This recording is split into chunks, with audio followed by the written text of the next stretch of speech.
Oh, what is going on, everybody? What is going on? Good morning, everybody. Good morning. Friday, April 25th, 7:59 a.m. Nice. Just beat it. Just beat it. All right, now we're at 8. What's going on, everybody? Thank you very much for tuning in. Appreciate you guys being a part of the Sliwa Show, Monday through Friday, right here on YouTube, 8 a.m. to, I don't know, what time do we usually go to? 9, 9:10 sometimes, 9:05, 9:15. Occasionally at 9:30 we throw in there. Thank you for being a part of the show. Got a packed show. Game number 3 coming up tonight. A lot of great stuff that I want to get into. A lot of good NBA games. Not really great NBA games yesterday, but pretty good NBA games. So we got a lot to get into. I do got a quote that I want to start everybody off with, and then a couple announcements for today. Today's a busy day. You know, if you're Sliwa today, you basically you don't get up off of your chair. You just sit here this whole time. And anytime you try to leave and, even try to go use the restroom or get a bite to eat, there's going to be listeners that are like, Sliwa, no. You don't have time today. There's a lot of content you got to put out today. Quote for everybody here. Throw a quote, everybody out there. The chief cause of failure is substituting what you want most for what you want now. That's a badass quote. The chief cause of failure is substituting what you want most for what you want now. If you got a quote you want to throw in there that you want to share with everybody, feel free to do so. I appreciate you guys hanging out. Okay, let me give everyone a quick rundown. I'll take a look at the comments. A couple of announcements I want to make here. Then we'll get the show started. First road game for the Los Angeles Lakers in this 2024-2025 playoff run. Tonight will be the first road game.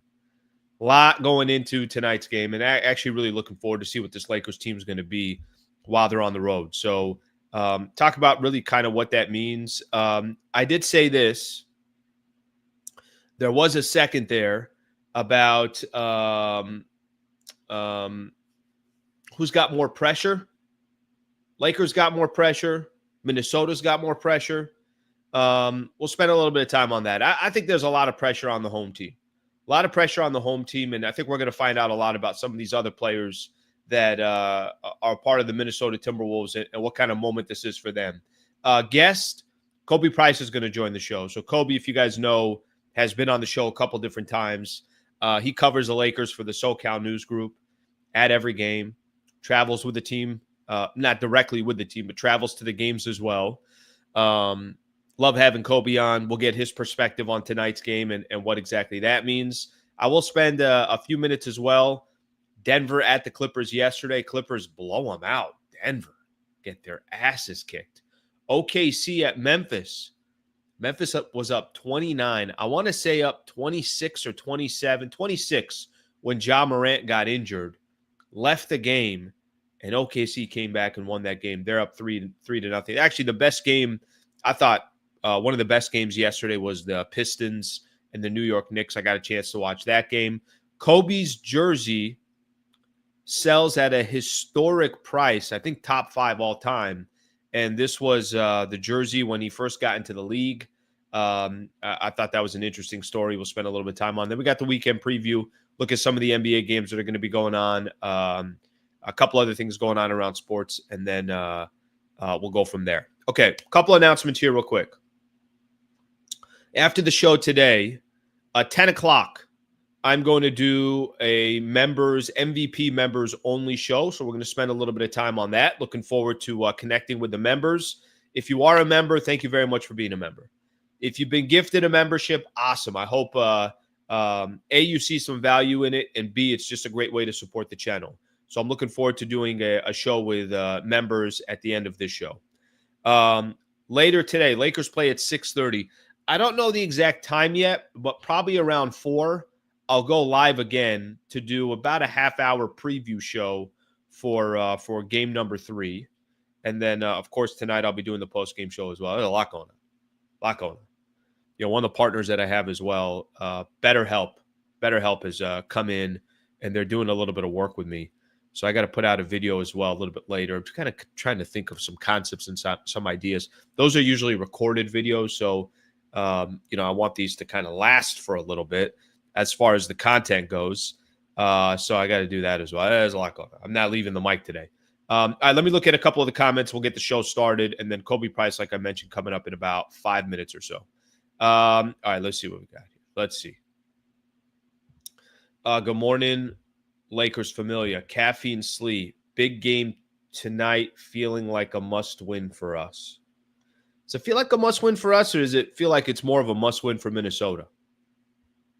And caffeine, you're right. Already had a small little cup of coffee there, and now I'm working on some tea. All right, let's get a quote here. 2 outcomes. There's live or die. There's win or lose. Once you've realized you've died 1,000 deaths, what's once more? Okay, all right. Somebody out there holding their breath, waiting for you to fail. Make sure they suffocate. I don't even think I have to say anything to that. That's a phenomenal quote right there. A lot of betting experts saying Minnesota will win tonight. All right, I like that. Put a little pressure on the Lakers. All right, let's see what else we got here. I believe Wolves have more pressure because currently they have 2 home game advantages. While they're able to steal a home game with game 1, they had to play perfectly. Can't always. Okay, perfect. Let's get the show started. I think this is a perfect way to get the show started. I think people are already kind of starting to look at some of the topics here. Road test for the Lakers. You know, I think I think somebody had a quote yesterday. Pat Riley had said that a playoff series doesn't start until a road team wins a game. Well, the playoffs started then because in game 1 of the playoffs or game 1 of this series, Minnesota came to LA and took game 1. So shocked, surprised, however you want to call it, Minnesota was phenomenal in game 1, played perfect basketball, give them all the credit in the world, and they took game 1. All right, so Lakers respond. They grab game 2. And now, you know, when I say road test for the Lakers, what I mean by that is anytime you go out on the road, you kind of start seeing how certain individuals are going to play in some of the more hostile environments. Sometimes players step up their game to another level. Sometimes players fold. And that's just kind of the reality of the situation, right? You can – I'm going to throw some examples out there, and I think people are going to say, oh, damn, Sliwa throwing strays at guys that, you know, we didn't even know. Let me go back. I think one of my hesitations I'll use as an example these last couple of years, I'll use D'Angelo Russell as an example. D'Lo in some of the biggest moments, hostile environments, on the road against Denver, D'Angelo Russell it wasn't the same player. Clearly wasn't as comfortable as he had been in some of the regular season games or maybe some of the games at home because he did have good playoff performances, I think against Memphis and Golden State, but I believe all those games were at home. But you find out a little bit more about some of these players when you go out on the road. And I think this is a good example. Let me use Minnesota as an example. Minnesota in those first couple of games, you found out, okay, Naz Reid, I don't think it's going to affect him, but maybe it's going to affect some of these other players. Dante DiVincenzo, I don't think has been a factor this series. Rudy Gobert hasn't been a factor. But now they get home cooking. So how much is it going to help some of these teams now that they come back home? I like these road tests because I think you find out a lot about your team. When I was growing up and I'm watching Lakers basketball, and I was watching that Khobi Shaq era, when they went out on the road, yeah, it didn't matter how hostile the environment was. Derek Fisher's game didn't drop.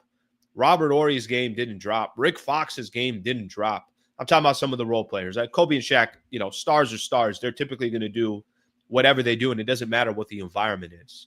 But those were some of the funnest games to watch because you're watching your team, and it feels like everybody is against you, and you want to see what kind of performance that they have. Okay, let's talk about the stars here for a quick second.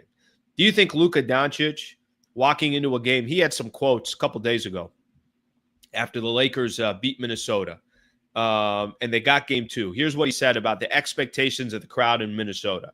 It's going to be high energy. I remember that they have amazing fans.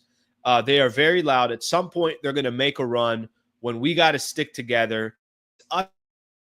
Arena, so it's going to be very tough. I experienced that, and it wasn't easy. We have to stay together no matter what. He was complimenting, right? I mean, if you really just kind of take a step back, Luka Doncic, I was there last year. I experienced what playing on the road against the Minnesota Timberwolves was, and it felt like, and again, I think most of the times you're going to have these types of players where it doesn't really mean anything to them. If they're going to have big-time players that are out there, if you're going to have big-time players in big-time situations, most of the time these guys come through, and this is kind of what they do. This isn't going to be anything new for Luka. It's going to be anything new for LeBron James, but it's more the role players that I'm going to be more curious about. Now, if I throw out there who's got more pressure of winning game 3, I think there's a couple different ways to look at it. Because I think you could look at game 3 and you could say to yourself, all right, well, the Lakers, they already lost home court advantage. There's a ton of pressure on the Lakers. But I would kind of pause for a quick second there. I don't know if it's the Lakers that have more pressure. I think Minnesota, who got one of these first 2 games in L.A., obviously is trying to carry momentum into Minnesota. I think if you're the Minnesota Timberwolves, you're looking at game 3 tonight. Of course, it's not a must-win for either team, but the last thing Minnesota wants to do is give up ground of what they gained in LA. The last thing Minnesota wants to do is go down 2-1, losing game 3, and now all of a sudden all the pressure is back on them for game 4. Lakers can play as loose as they want in game 4. Not to say that Lakers wouldn't have a ton of pressure too if they lost this game, but I think it's kind of fascinating to see this specific game because of some of the storylines. And I think there's going to be a ton of pressure on the Minnesota Timberwolves to see if they can obviously continue to build off what they did in LA. Okay. We got Khobi. Khobi's a little early. Khobi's not messing around. I could tell. Like it's you got a big game coming up here, and Khobi's showing up to the arena early. He's already getting shots in early. Got to get the shots in early. Got to get your morning coffee in too, right? Hey. What's up? How's it going? Hey, cheers to you as well, my friend. Cheers there we go. There we go. Cheers. When did you get into Minnesota? Last night. Okay. Last night. Long trip. Had a nice layover in Austin, Texas. For those who are maybe a little bit more geographically challenged, that means yes, I went south before going up north. That's an interesting trip. Yeah, love Southwest. Actually, Southwest treats me right, but sometimes the layovers have you thinking a little bit. How long was the layover? Too long. I can't even tell you. Like time to leave, or you stay at the airport? I stayed at the airport. Okay. Take care of some work. We had the conference call with JJ. That we were finding about Rui's status and whatnot, but. Yeah, time to have the conference call right off of it and then just be in the airport. It was one of the longest layovers I've had. All right, that's not good. That's not good. I'm here. I made it. I made it for game 3 you're and here, game 4. You made it. Hotel looks nice. Nice background there. You look like you're podcasting here, like you're ready to go. All right, let me ask you this. Tell me a little bit about the call with JJ, and just if there was, you mentioned Rui for a quick second. There's some info there that'd be helpful to share with everybody. Yeah. Not too much in terms of Rui. It was after game 2 on Tuesday night. JJ mentioned that there was a possibility of Rui getting X-rays. We didn't speak with Rui post game after game 2, but JJ just told us kind of what we saw, that Rui's probably going to have to wear a facial mask, for the foreseeable future after taking a pretty rough hit from Naz Reid in the first quarter of game 2. But he'll be available. He'll be available tonight. He wasn't on the injury report at all, so he'll be available. I'm most likely rocking the black mask after quickly getting rid of the clear mask. And what was that? The second quarter, like he came into the game, it was almost like it was an oversized clear mask too. Like it was too big for his face. Tossed that to the side and then came back in the second half of the black mask. So Rui will be available. And the other big talking point from yesterday was just JJ mentioning that the offense needs to improve. That's even though they felt better about the offense in game 2 versus game 1, they still do feel like there's room for improvement offensively. And LeBron James said the same thing when I asked him about the offensive organization, offensive rhythm. He mentioned the same thing, that there's still room for them to improve, room for them to grow. What do you make? What do you make of? I felt like this is one man's opinion, but I felt like they were hunting so much for matchups in game 2. And I thought that, yes, there were times where obviously there were some advantages, but I almost felt like they went too much to it. It became too much isolation basketball. I felt like there just wasn't enough movement for some of the players. Lakers won, so what the hell do I know? But that's 2 straight games where they're scoring under 100 points. Granted, defense, you give up 85, you're going to win basically any time you play in the playoffs. But just what did you make of the offense, and what did you make of maybe hunting too much ISO ball? Yeah, there were times where, well, not just times, there were significant stretches where it felt like they were hunting a little bit too much. I mean, I'm not gonna say that Luka Doncic hunting out Rudy Gobert isn't a good idea just because we saw it, we've seen it. And it's not just Rudy. We've seen that Luka just likes attacking big men. He likes attacking centers, especially centers who may be a little bit slower footed. Like Sure. that's his thing, and he succeeds with it. And especially earlier in the game, like he's drawing fouls, he's getting Rudy, and like he got Rudy in foul trouble basically on his own in game 1, and he drew a couple more fouls or a few fouls in game 2. But there does seem to be a better balance. I even wrote about this. Well, it'll be published in about 15 minutes or 16 minutes. But and I think it's funny because even though they didn't get the points in game 2, and they did something similar in game 1 as well. Even though they didn't score at an efficient level, I thought that they found success, or they were having success with creating the type of shots they want when they actually hunted the Minnesota smaller players. I'm thinking putting Mike Conley in the action, Nickeil Alexander-Walker in action. Those were the main 2. Not so much Dante DiVincenzo, but he's another player who I would be interested in the Lakers targeting or going after. And that's not even to say, like, yes, you can get more movement, you can get more motion. Like, you can have, and they've done it, had Austin run off some flex action. Like, there are ways to get, have Luka come off a pin down so he's catching the ball on the move. Like, it's something that they've done, they could do more of. But if you're going to mismatch hunt, if you're going to, hunt the way they do, I think they can lean a little bit toward, hey, attacking some of the smaller guys. Like, there were a couple possessions where LeBron's run an inverted pick and roll, and then Minnesota has to show. And that's what you want, because now you're forcing 2 on the ball, and now it's the easy pass for LeBron to the roll man, and then you have those 4-on-3 situations that Minnesota is just straight up trying to stay out of. They don't want to be in those situations. They're trying to stay home. They're trying to have Rudy in the drop. They're trying to switch and have everybody stay home. If you can get 2 on the ball, and that seems to most likely or happen more often when you're putting their guards in actions with a Luka or a LeBron, that's something that I would be interested in seeing, not just in game 3, but beyond, because it feels like it's a pressure point that the Lakers are like kind of pushing their fingers on the button, but they're not like smashing. My bad. I just realized the laptop shook, but they're not like smashing the button and really benefiting from going after that. Well, okay, so sitting here 1-1, obviously every game's a big game, and nobody's underplaying that game 2 wasn't big or game 1 wasn't big. Game 3, I think they always say the biggest game in a series, if it's a 7-game set, if you're tied 2-2, obviously game 5 is a critical one. We know what the percentages are. Before we talk about game 3, just tied 1 apiece. What are some of your takeaways from the first 2 games? Is this maybe some surprises that you didn't see through the first 2 games? And I just want to kind of get your thoughts on what we've seen so far.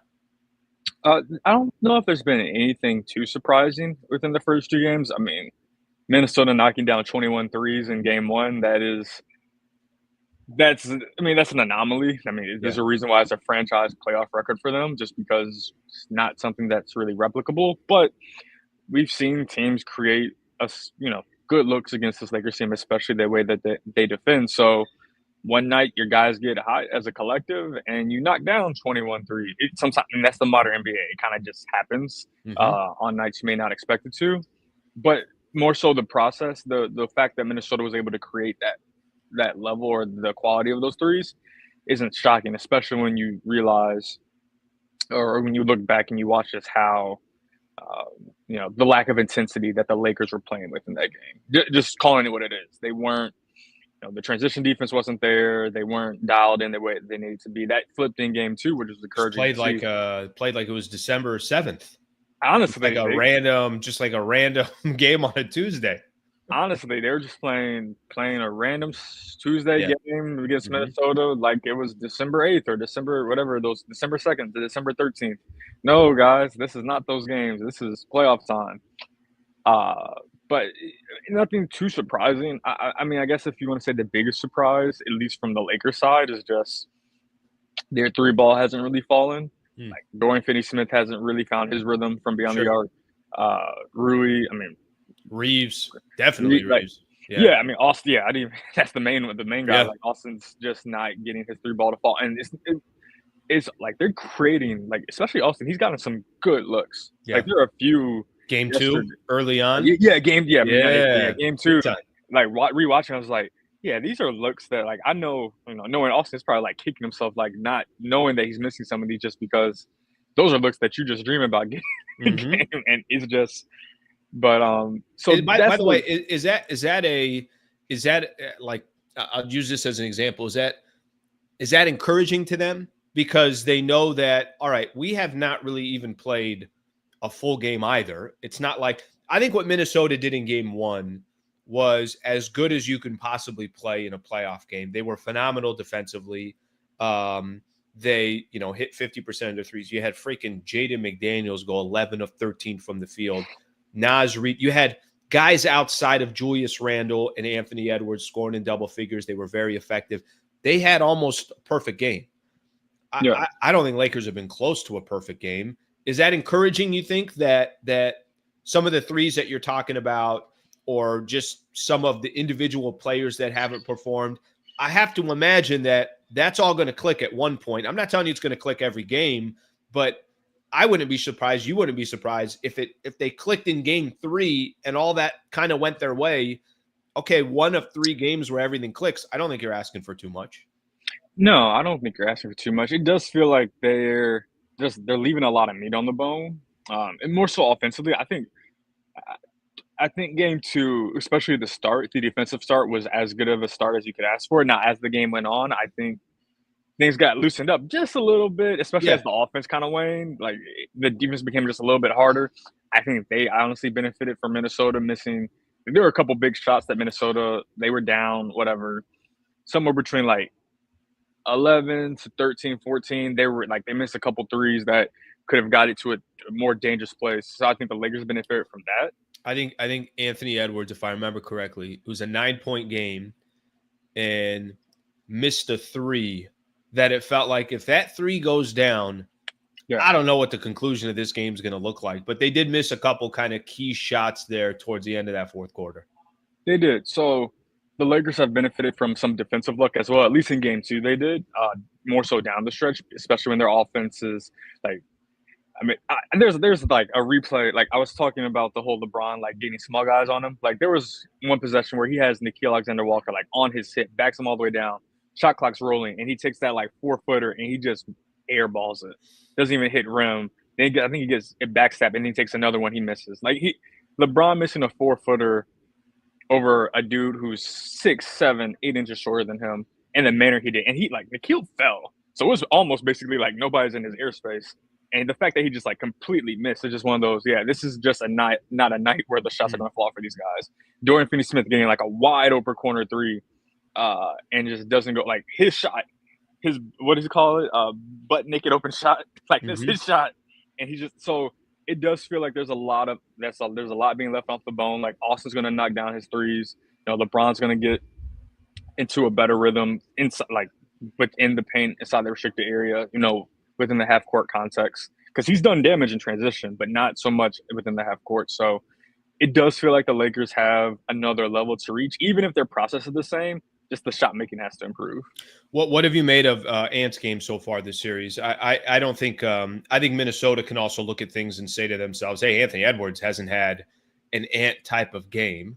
I think, we could stay on Ant for a quick second, but I think Gobert has been just very, very average. Dante DiVincenzo hasn't showed up or has gotten into foul trouble things. I think they got some players, too, that they can look at and say they can be a lot better. But just real quick on Anthony Edwards, Ant's going to have a game at some point, and I don't know if it's coming in game 3. And by the way, what is that perfect game for Ant? Is it because he went off for 40, or was it because he had 33, 8 and 8? Like, there's different ways. I think he's more effective if he had a 33, 8 and 8 game. That's much scarier for the Lakers than I think if he drops 40 or 45. But what have you made of Ant so far, and how you think he kind of continues to find a way to be effective? I think it's twofold. I think his shot make, like, just as a shot maker, he's been out of rhythm. But I also, like, just straight up, but I also think the Lakers have had something to do with that, with the way they've defended him. I mean, he said it post game Tuesday. He's to paraphrase, like, it feels like when I get the ball, like the Lakers are playing like a zone defense, a little confusing at times. So to me, like, that's a big credit to the Lakers. What a compliment to the Lakers. Thank you, Ant. I'm sure JJ Redick slept well that night. I actually feel like he probably, knowing JJ, he probably did. He probably was like, now they're going to figure it out. And so I have to think of another wrinkle to throw at him. But I mean, that is a credit to the Lakers defense. There were Ants, publicly saying that. Now, granted, Minnesota, they've had 2 days, in between games to figure it out, to look at it. I mean, this strategy also, they used it in game 2, used it in game 1. They used it in the February 27th regular season game with how they're defending him, how they're bringing over their help man on his drives. Like, this isn't new. Mm-hmm. So I'm expecting from Minnesota, like, there are counters to how Ant can attack. They did a little bit better job of it in game 1. And in that regular season matchup, toward the end of the game, it felt like they started to find ways to, get Anthony Edwards free, and not just free as a scorer, but as a passer, where he can make the skip pass to the corner. Like, there are ways to attack the Lakers defense. And I think once Minnesota counters better, more effectively, more frequently, I think that could lead to one of those games that you're talking about. Maybe not a 40-point game, because I think the Lakers are still going to prioritize, all right, we have to slow Ant down.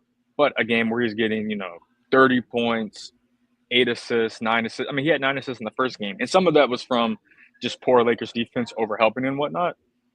But if Minnesota's able to effectively counter how the Lakers are defending Ant more effectively or more frequently, I think that's when you may see Anthony Edwards have one of his more typical games. Yeah, it's funny. Through 2 games, I think I was listening to a couple – over the last couple of days, I'll listen to a Timberwolves podcast, just kind of see their perspective from it. And then, obviously I'm talking Lakers on a daily basis. You can make a case that both teams love where they're at, right? You can make a case that Minnesota's saying to themselves, I was listening to a couple people say this, that after game 2, oh, no, this is going to be a short series. Minnesota has them exactly where they want them. After game 2, it's Lakers just they found a way to expose Minnesota. This is going to be a short. Like, it's kind of funny to hear both sides of it, but I think you can make a case for both sides of why you feel where if you feel comfortable where you are. Looking just specifically at game 3, because the series is tied 1 apiece. Lakers go on the road. They're playing in Minnesota. Who do you think's got more pressure tonight to win? Because I will tell you this. I feel like if you're Minnesota and you just stole one in LA and you got home court advantage, and you're coming off a loss, whether that matters, whether you won game 1 or won game 2, I feel like there's a little bit more pressure for Minnesota to get back in the win column, solidify that home court now is Minnesota's, because if the Lakers found a way to win game 3, I think it becomes real danger time for Minnesota. Think about how loose the Lakers will be in game 4. And you got Luka and you got LeBron. They're kind of potentially smelling blood in the water, 2 of the best killers in the league. Or do you disagree? Or do you think there's more pressure on the Lakers in game 3? I think just like there was more pressure on the Lakers in game 2 to win that game as opposed to the Timberwolves, I believe there's more pressure on the Timberwolves to win game 3. For similar reason. To your point, if Minnesota, or rather, if the Lakers win game 3, they're up 2-1 going into Sunday's game 4. That's the game where you're like, all right, like, if you're Minnesota, like, that's almost one of your must-win games, because if you just don't want to fall down 3-1. So I'm also a big game 4 guy, like, so maybe like I'm tilting my hand to show you like how much I value game 4s. If a series is really that good of a series or that tight of a series, sure. But yeah, I think if the Lakers win game 3, then Minnesota's like, that becomes must win in terms of Minnesota for game 4. But if Minnesota wins game 3 rather, I think the Lakers can feel good about, all right, game 4 is still very important for them, but they could, and conceivably, feel better about Game 4 than the Timberwolves would feel about Game 4, because you don't want a team to come into your place and win 2 games in a row on your home court. Like that's where my mind goes, and that becomes more likely, obviously, if the Lakers win Game 3. So for Minnesota, I think it's also too. I think Khobi. I think it's also who are you playing against, and I think there is. I think this just Luka and LeBron. You were there after Game 2, and you heard Luka with some of his post-game comments talking about playing in Minnesota. The crowd is awesome, and it's a hostile environment. And I know because I was there a year ago when they played in Minnesota. But there's certain players that these are their moments. This is what they do. This is what they do when they're if they got a chance to bury you, there's a good chance they're going to bury you. And that's kind of, I guess, what I'm referring to is the danger Minnesota runs into if they don't win tonight. You then got a Lakers team that's basically, especially JJ Redick and some of these other guys, we got a chance to go for the kill. We go for the kill. And now all of a sudden, shots for Naz Reid or Jaden McDaniels or Nikhil Walker out, you're a little tighter if you're down 2-1 and you got that home crowd that's also feeling a certain way. I do feel like some of that pressure shifts. Absolutely. I mean, that's why again, I hesitate to call Game 3 must win, especially in a series that, I mean, yes, it's tied 1-1, but Minnesota still has the point differential in their advantage. Like, Minnesota's just, for more or less, I think Minnesota's just played overall better this series, even though it's only been 2 games. I hesitate to call Game 3 must win for Minnesota, but this is one of those, hey, if you don't pull this one out, Game 4 becomes, like you said, very tight.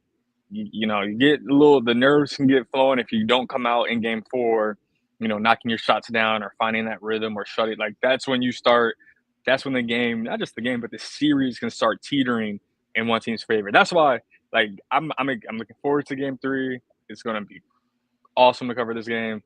I can't wait for Game 4. I can't wait, especially depending on how tonight goes. And the reason why is because I feel like this series has started to take on an identity just through its physicality and just being like mean and nasty, and that Lakers added to that identity in Game 2. But tonight will be illuminating in terms of what directions, like in terms of what's the identity of the series, not who's going to win the series, but what is the identity of the series going to be? Like, what are we going to remember this series, in 2 weeks or 3 weeks for? What's the buzzword we're going to use for it? Right now, I would say physicality or nastiness. Some people may just say Luka, but that's what I'm looking forward to. Just Games 3 and 4, Minnesota 4. I think there's, oftentimes we kind of look at certain games or we look at certain series. Okay, where's this an advantage? What's an advantage here? JJ's first playoff series. Yeah. And I didn't really walk into the postseason saying that, well, Lakers are going to be at a huge disadvantage because JJ's never coached in the playoffs. I didn't personally. Maybe if other people did, I get it and I understand it, and it's a fair kind of assessment. What have you made of kind of JJ so far? And, I think it's interesting that it hasn't really been too much of a concern for people. And does that just kind of complement what JJ's been and what we already kind of know about him watching him through the regular season? Absolutely. I mean, it hasn't felt like at no point, at least to me during the series, has it felt like the Lakers have a rookie head coach.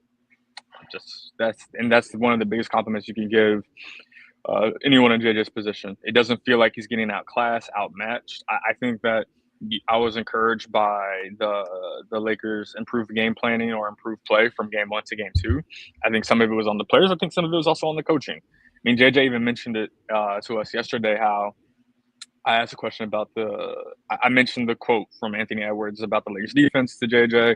I asked him about, how encouraged has he been by the defense. And he mentioned that, they made some adjustments from Game 1 to Game 2.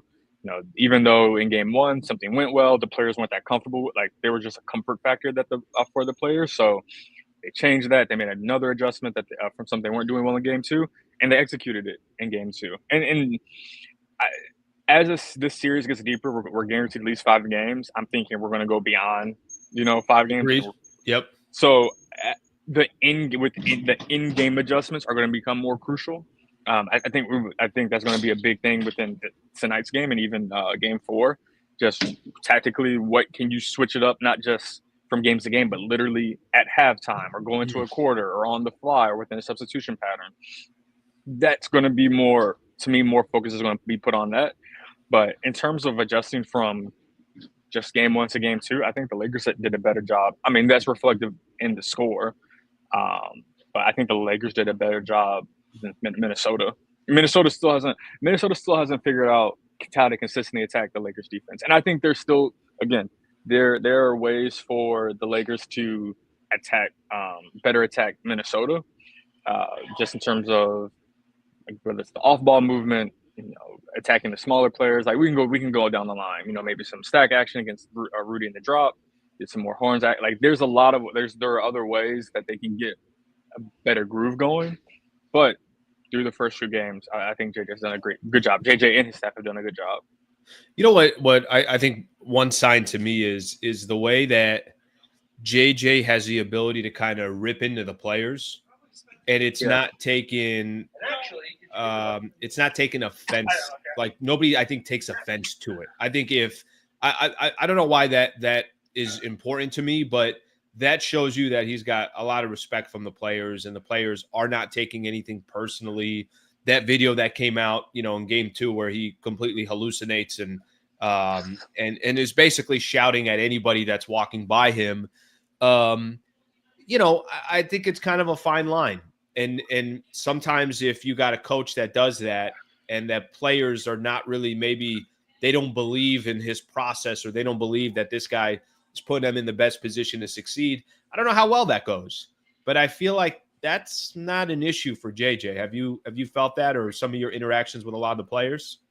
Yeah, I mean, JJ's had relationships built with certain players on the team just from being former teammates, whether it's Luka, Dorian, down the line. But it's the prior relationships, but then it's also the fact that he's built relationships throughout the season, and the players know, like, so many players have spoken about this, just how well prepared JJ and his staff are, game planning, strategy, down, like all of it.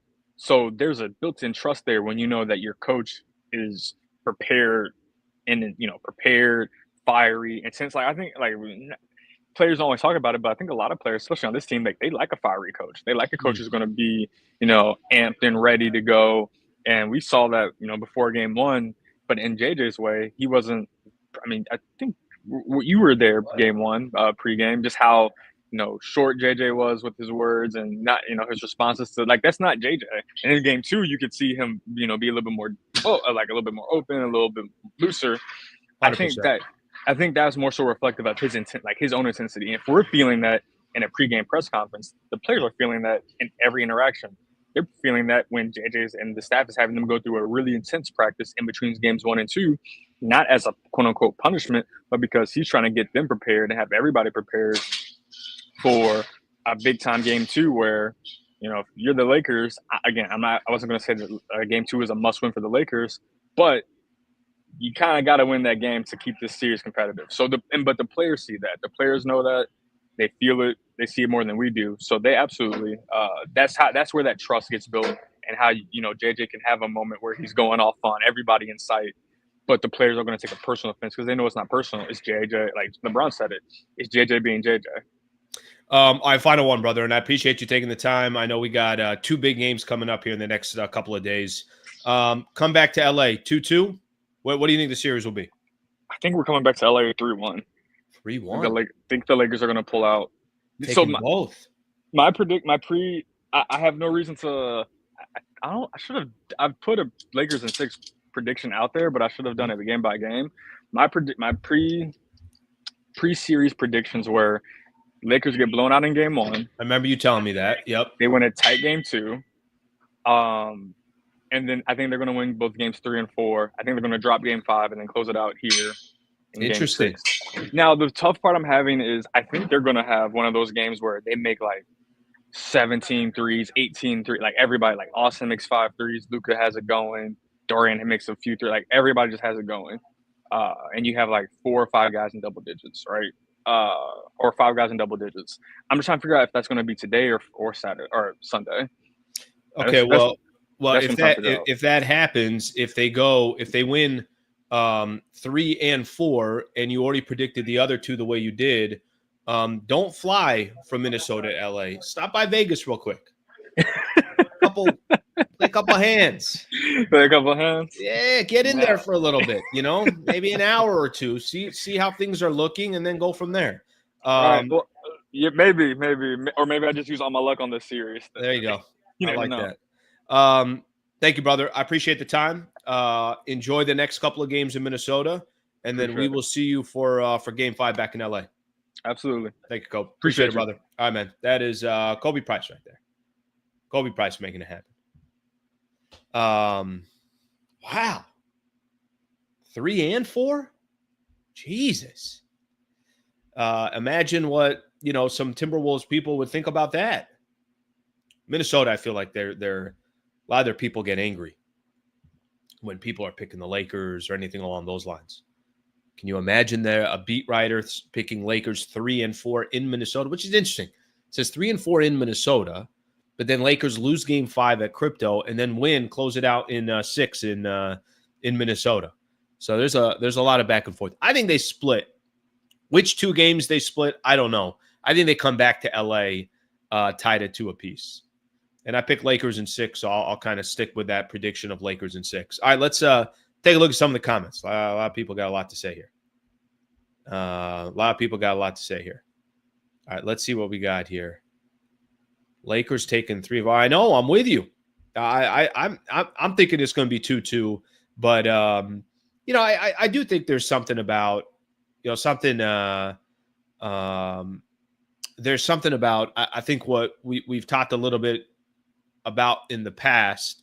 I do think there's something about Lakers haven't had a great game yet. Will that happen in Minnesota? I think the Timberwolves, to be honest with you, I thought they were unbelievable in Game 1. They've already had one of those games where everything kind of just clicked.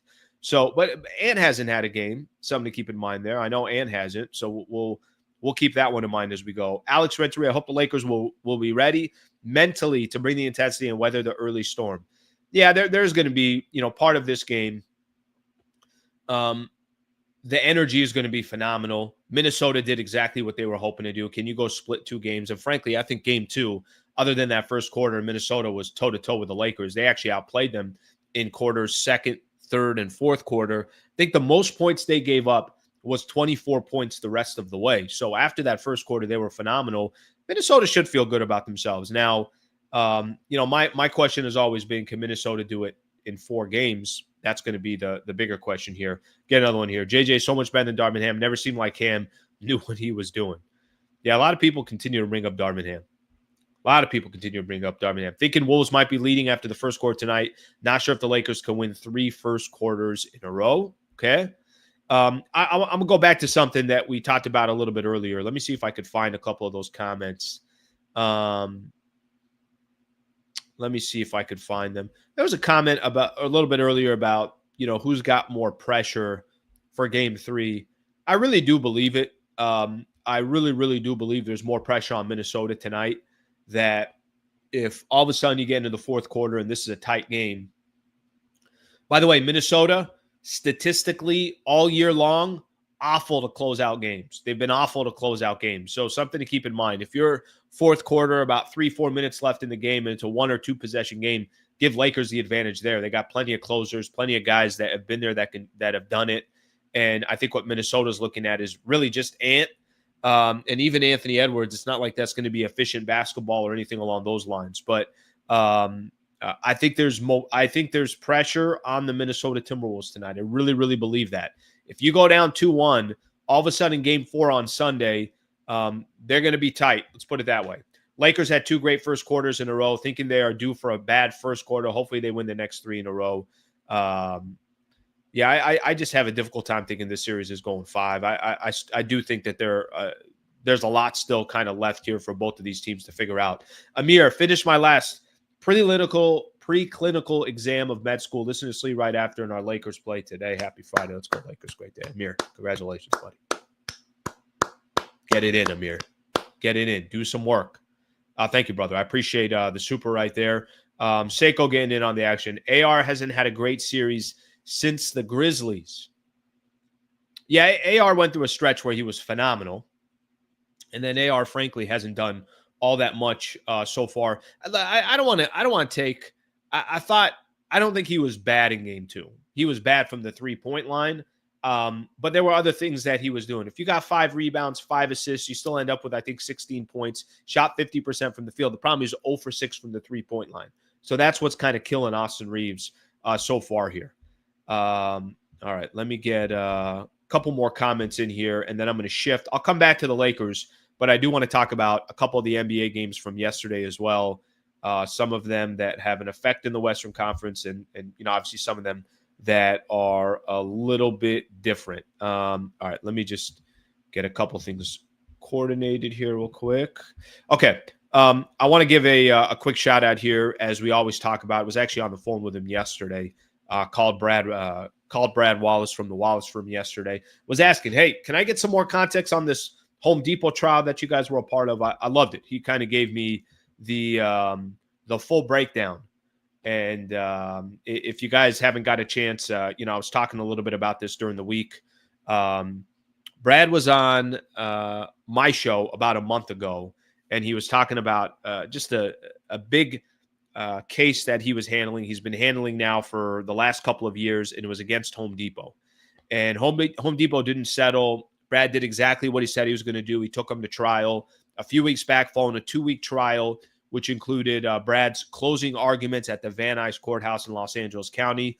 The jury delivered a $4.6 million verdict on behalf of the Wallace Firm's client and found Home Depot responsible for nearly $3 million of that amount, which was significantly more than Home Depot's highest pretrial offer on the case.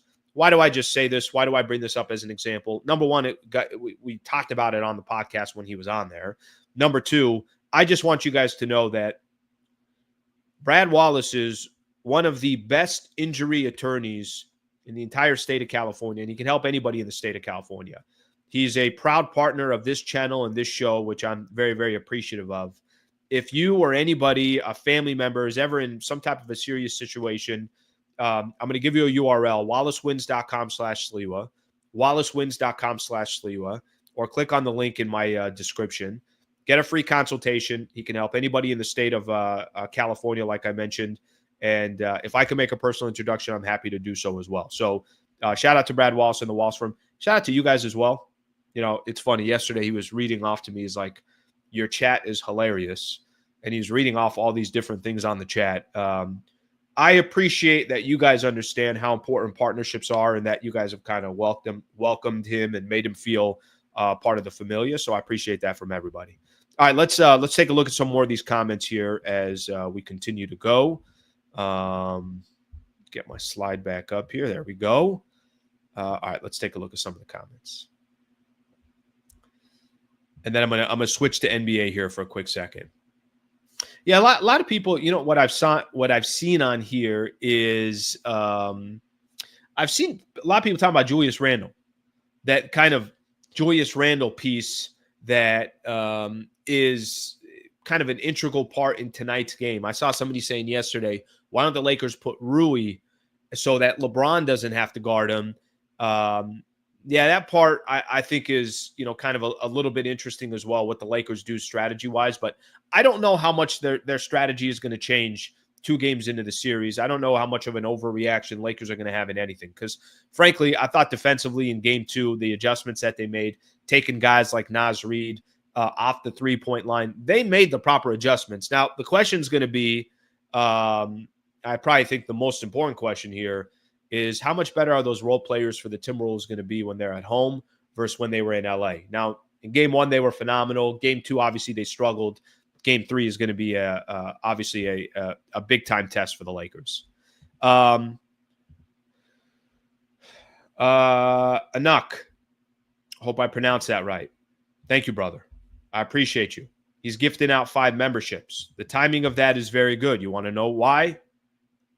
Because right after this show at 10 o'clock today, we're going to do a MVP members show only.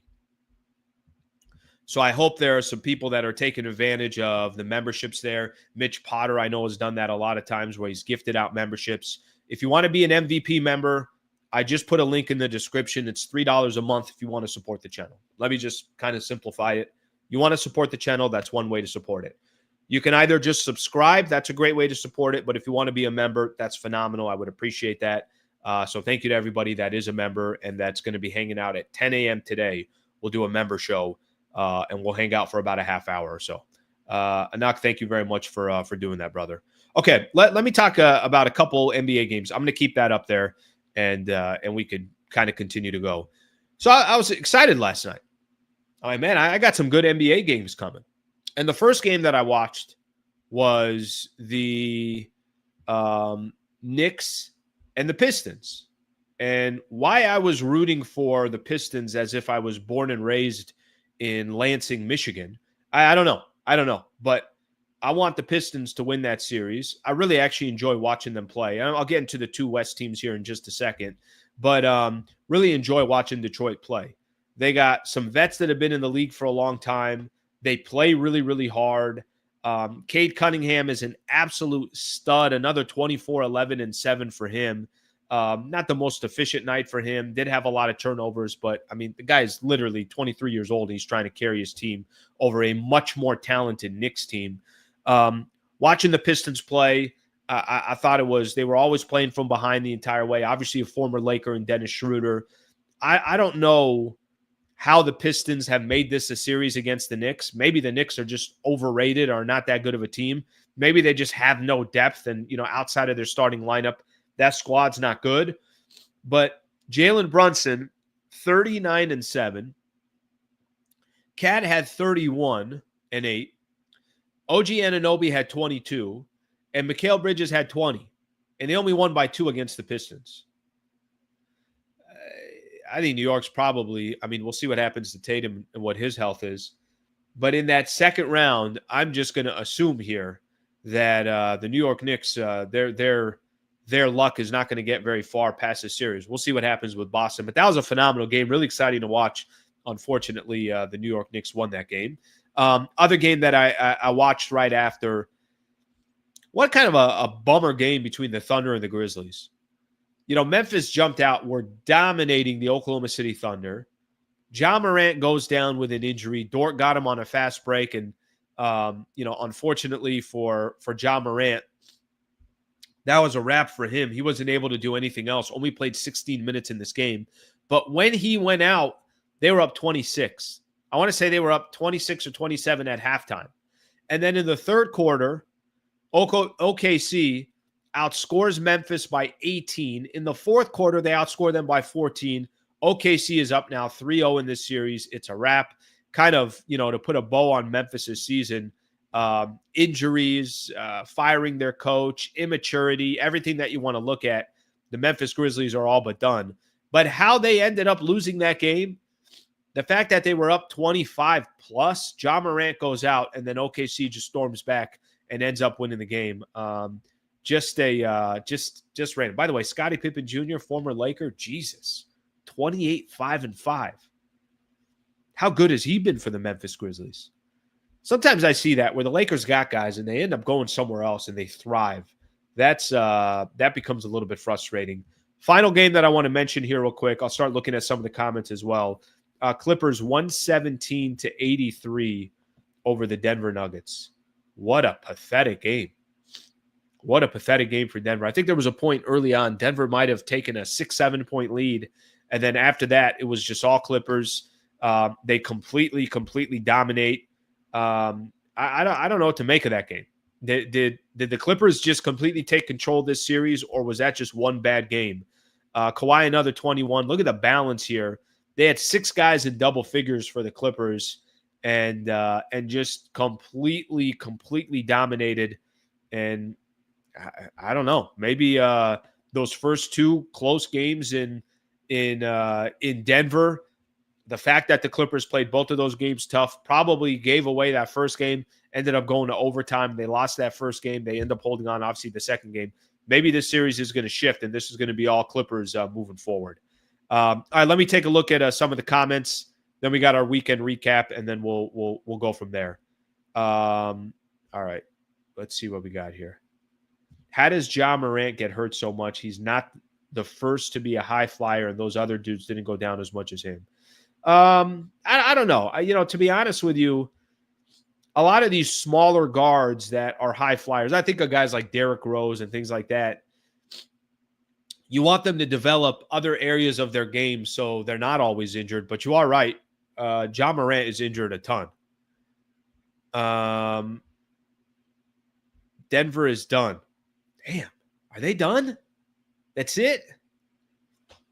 God, they give the Lakers hell for all these years, and then Denver going to blow it up next season. The question is going to be, I think for them, Michael Porter Jr., that's going to be the question. What do they do with Michael Porter Jr.? Yes, the only time I rooted for the Clippers, down with Denver. AD falls down 10 times a game. Ja's 100 pounds. That was this one. Yeah, I don't know what to tell you. But maybe a couple of these series that we thought were good. I thought for a second there when I'm watching Memphis OKC, I'm like, okay, maybe they make it a little bit of a series here. Maybe they at least just win game 3, and then they could go into game 4. There's a little pressure on OKC. I don't know what it is. Every time I've watched the Oklahoma City Thunder, and maybe I'm just watching at the wrong time, I don't really feel like they're this juggernaut, like they're this unbelievable team that everybody's got to look out for, and there are these just crazy. This is a franchise that had a regular season that was historic. Am I missing something with the Oklahoma City Thunder? I swear, every time I watch them play, like yesterday, I'm watching them play. Obviously, Ja Morant gets injured and they come back, but I don't know what you want me to tell you. If you don't have Ja Morant, they don't have a shot in that game. But am I missing something on OKC? But every time I do watch them, I'm not all that impressed. I don't think there's this just unbelievable basketball that I'm watching.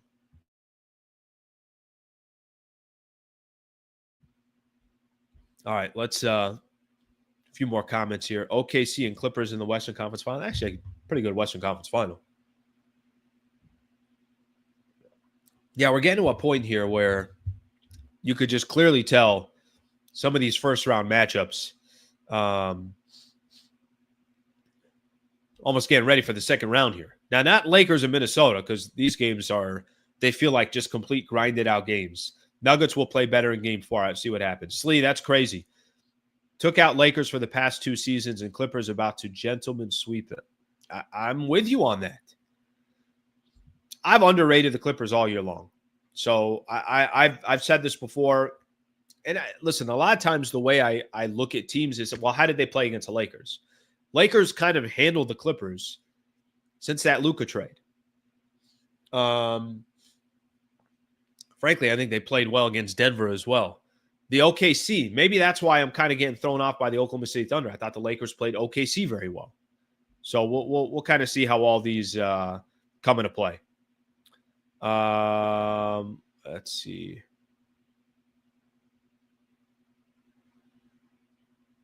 I honestly think that strategy that AD uses to avoid injury, that way his legs don't absorb all the impact when he lands, if that makes sense. Thunder have a lot of depth with matchers, which matters more in the regular season than in the playoffs. Okay, let's keep going here. Got the weekend recap the weekend preview that I want to get into real quick, and then I'm going to start kind of prepping here for the members show coming up at. You know what? I think actually I can make this a little bit earlier. Let's do 9:30. We're going to do a show. I'm just going to shoot the shit with members. That's all it's going to be. So at 9:30, just going to be very much more kind of an intimate setting. You want to talk ball, we can talk ball. You want to talk other things, we'll talk other things. Set you guys up for a couple things that I'm working on here with the channel and a couple other things. So probably ask for some ideas as well. So if you want to be a part of the member show, make sure that you join. $3 a month. You have the ability to do so. Weekend preview. Let me give everyone just a quick idea what we got going on for the weekend. All right, games tonight. We know what's happening. Lakers, Timberwolves. That's a 6:30 tip, so that's one's a little bit earlier. That's on ESPN. We've talked already a ton about that. Celtics and the Magic. I did think because Tatum missed the last game, and I think he's questionable, probably going to miss tonight's game as well. I thought Magic had a better shot of stealing game 2. And here comes Boston with, all right, we'll just have all these other guys step up, which is exactly what they did. Jaylen Brown led them. That's coming up at 4 o'clock. And then Pacers and the Bucks coming up on ESPN and NBA TV at 5 o'clock. So 3 games coming up tonight, which will be phenomenal. And then tomorrow it's a full slate. This is what they're going to try to do on the weekends. Cavs Heat at 10 a.m. Thunder Grizzlies at 12:30. Nuggets Clippers at 3. Rockets Warriors back in San Francisco. We'll see what goes on with Jimmy Butler. That's going to be the rest of the games on Saturday.